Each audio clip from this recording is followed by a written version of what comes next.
Hello students, now let us try to understand one important concept, that is mesh analysis. You already have the basic idea of applying KVL in different loops. Okay, so we have done applying KVL in 2 loops and I have given a problem for you to apply KVL in 3 loops. Okay, so that is nothing but a mesh analysis actually. Okay, so let us try to understand it completely. So this is a method to solve circuits using loop currents as variables.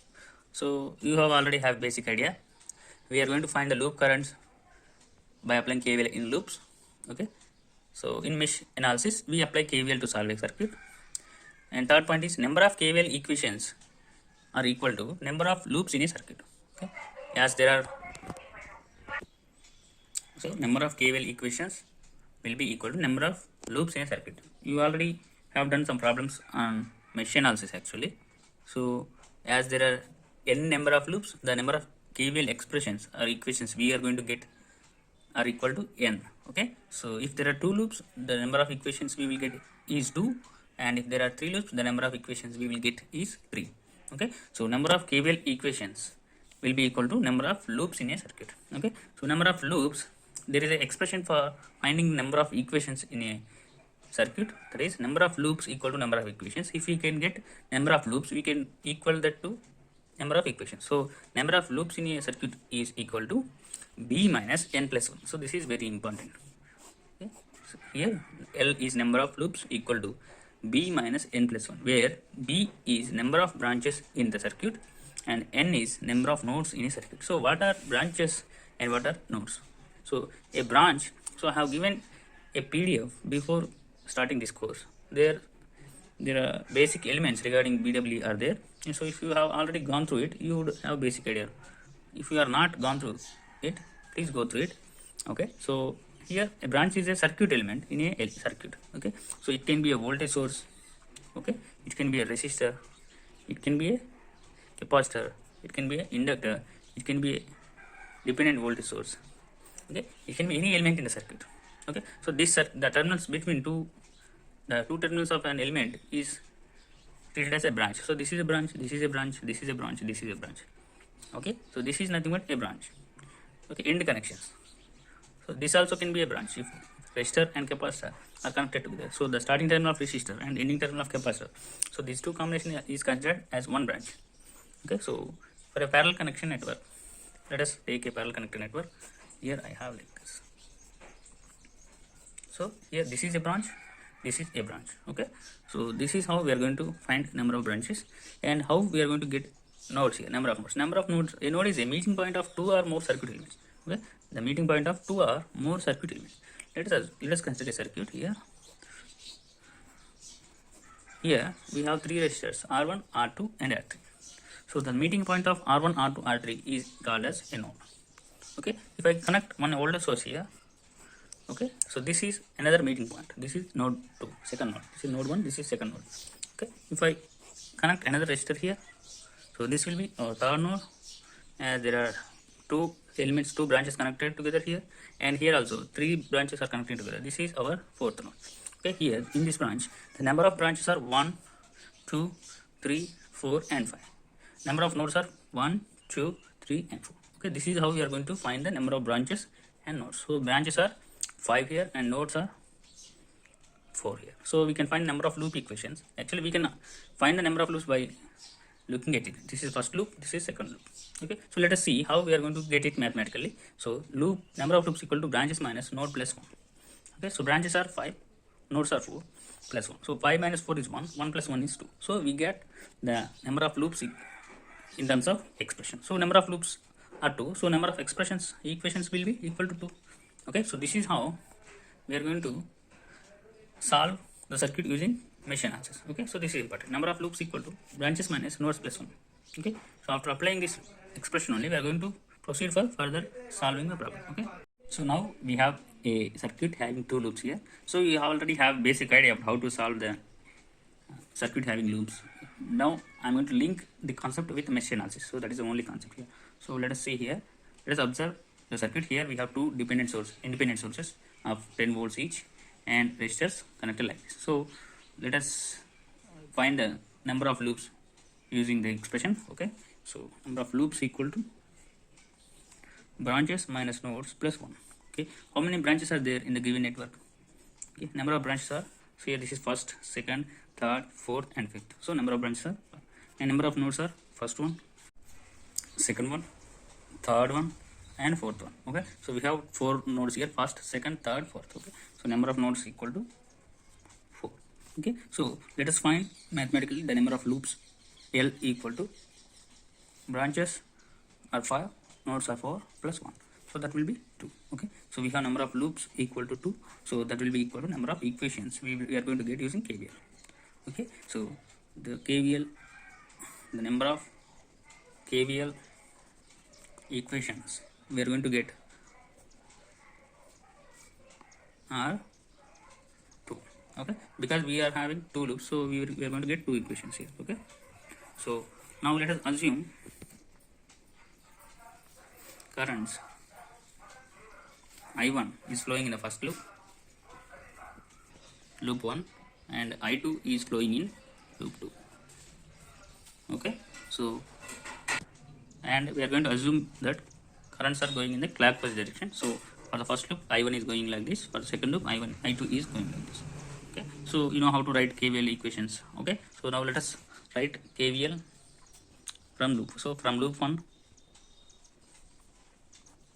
applying KVL by KVL. Okay, so that will be, I'm writing the equations using starting terminals here. So that will be minus 10 volts plus 2 into I1 plus 1 into I1 minus I2, as I2 is flowing opposite to I1. Okay, so I1 is coming downwards and I2 is going upward. Okay, so you already have a basic idea. Okay, now I'm going to write the KVL. So that will be minus 10 volts. So here this will be plus minus terminal, that will be plus 2 into I1. Here this will be plus minus with respect to I1, so that will be plus 1 into I1 minus I2 equal to 0. So this is our first KVL equation. Okay, we are going to get 2 equations here. So let us rearrange this equation. That will become minus 10 plus 2I1 minus I1 plus I1 minus I2 will be equal to 0. So that will be equal to 3I1 minus I2 equal to 10. So this is our equation 1. Let us assume this as first equation. Okay, equation 1. Now let us apply KVL in the loop 2.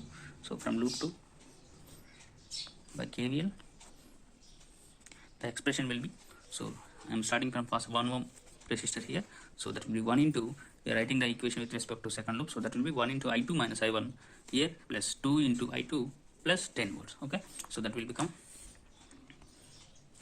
here observe the circuit here, so minus 1 into I2 minus I1 plus 2 into I2 plus 10 volts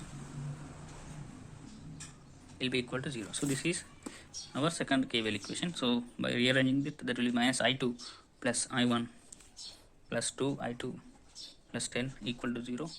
So I'm shuffling this, that will be I1 minus I1 minus I2 plus 2 I2 will be equal to plus I2 will be equal to minus 10 volts. So this is our second expression. So by solving these 2 equations, you are going to get the expression, the value for I1 and I2. So this is a mesh analysis.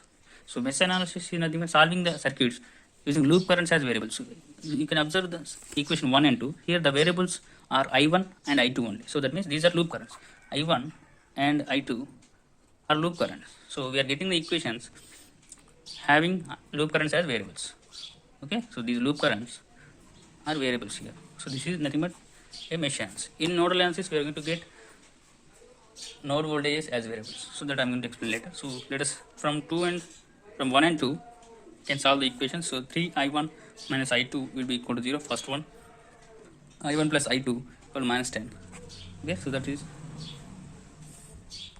sorry, here with respect to I2, this terminal will be positive, this terminal will be negative. So first terminal is positive with respect to I2. So here you want to get any negative sign. This will be positive. So this is positive and this is negative. Okay, so that will become 3I2 minus I1. Okay, so that will be 3I2 minus I1. This is minus, this is 3I2 minus I1 equal to minus 10 volts. Okay, so that will become 3I2 minus I1 equal to minus 10. So I am rearranging that. That will be 3I1 minus I2 equal to 0 and minus I1 plus 3I2 equal to this is 10 volts, right? First equation. So this will be minus 10. Okay, so you have to multiply with 3 here to cancel out x. So that will be 3i1 plus 9i2 minus 30. Okay, so that will be 3i1 minus i2 equal to 10, first expression. So after multiplying with 3 minus 3i1 plus 9i2, you have to multiply each parameter with 3, so that is minus 30. So if you add these two get cancel, so that will be 9 minus 1, that will be 8i2 equal to minus 20. So here the current i2 is minus 20 by 8. Okay, so you can see the negative sign indicates the actual i2 flow in opposite direction. Okay, so you have got the i2 value, so you can get the i1 value by substituting any of these expressions. So I am substituting here, so it will be 3i1 minus i2 equal to 10. Okay, 3i1 minus i2 is minus 20 by 8 equal to 10. Okay, so that will be 24i1 plus 20 equal to 80. Okay, so by arranging this, that will be 60, and i1 equal to 60 by 24. So this is i1. Okay, you just have to solve the expressions, that's it. So i1 is 60 by 24 and i2 is minus 20 by 80. So you can get the loop currents in the mesh analysis. Okay, let us take another problem so that we can conclude on mesh analysis here. Okay, so here is another problem for mesh analysis. So here we have a 3-loop circuit.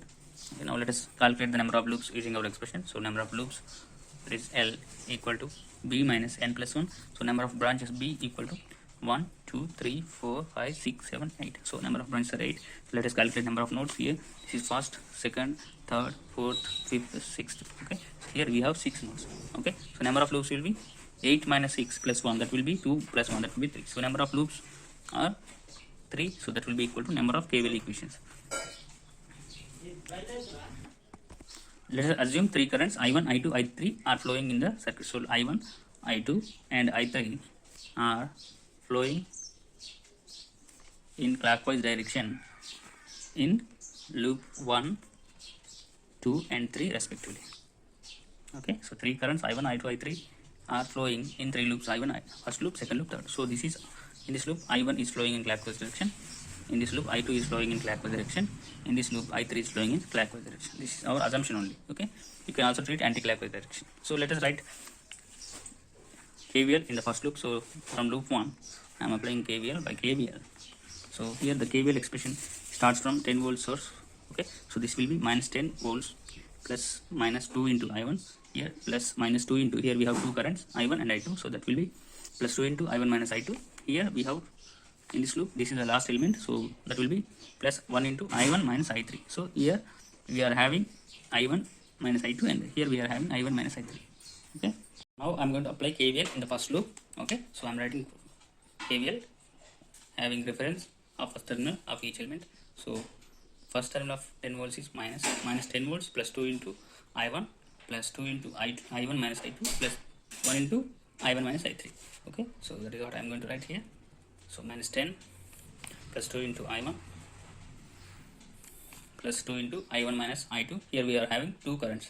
Okay, plus 2 into I1 minus I2 plus 3 into, here we have 2 currents I1 in the first loop and I3 in the third loop.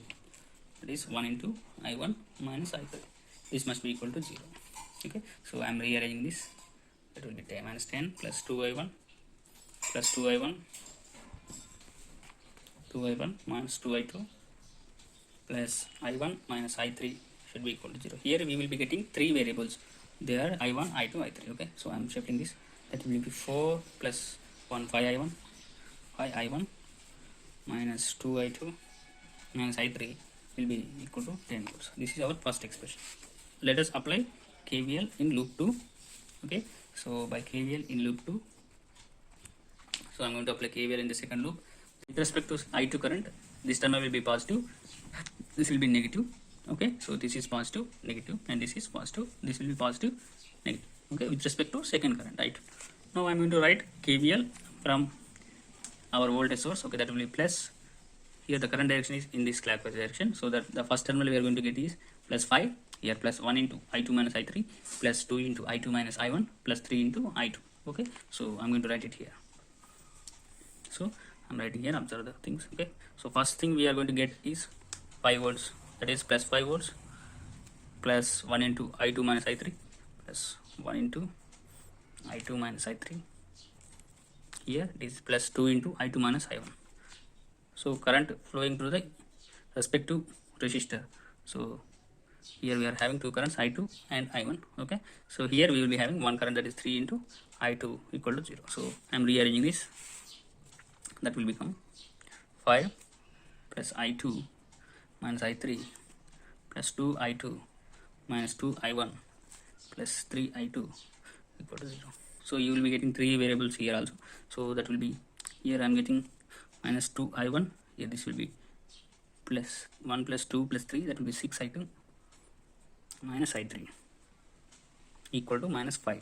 So by multiplying with negative either side, that will be 2I1 minus 6I2 plus I3 will be equal to 5. So this is our second equation. So now I am going to apply KVL in the loop 3. So by KVL in the loop 3, so similarly you are going to write KVL in the third loop. Here we are having the current I3. So for the current is circulating clockwise direction. First terminal here is minus, so that will be minus 5. Here with respect to I3, this is positive, this is negative. That will be 1 into I3 minus I1 current. And here with respect to I3, this is positive, this is negative. Here we will be getting 1 into I3 minus I2. So this is our third expression. So I am going to write it here. So first thing we are going to get is voltage source of minus 5 volts plus 1 into I3 minus I1 plus 1 into I3 minus I1, and third element is 1 into I3 minus I2. It is plus 1 into I3 minus I2 will be equal to 0. So by shuffling this, that will be I3 minus I1 plus I3 minus I2 will be equal to 5. So that will be equal to I1 minus I1 plus 2 I3 minus I2 equal to 5. So this is our third expression. So by solving equation 1, 2 and 3, we are going to get the values of I1, I2 and I3. So by putting these values into our calculator, that is Calc, you are going to get variables I1, I2, I3. So you know how to solve three variable equations using Calc. If you have any doubts, you can go through any video in the YouTube. You will know how to solve three variable equations using a calculator. Okay, so by putting these values into calculator, you are going to get I1, I2, I3. Okay, so this is about mesh analysis. You already have this idea, but I'm going to add it to your concept, that is mesh analysis. Okay, so this is about mesh analysis. In the next class we are going to see nodal analysis. Okay, thank you.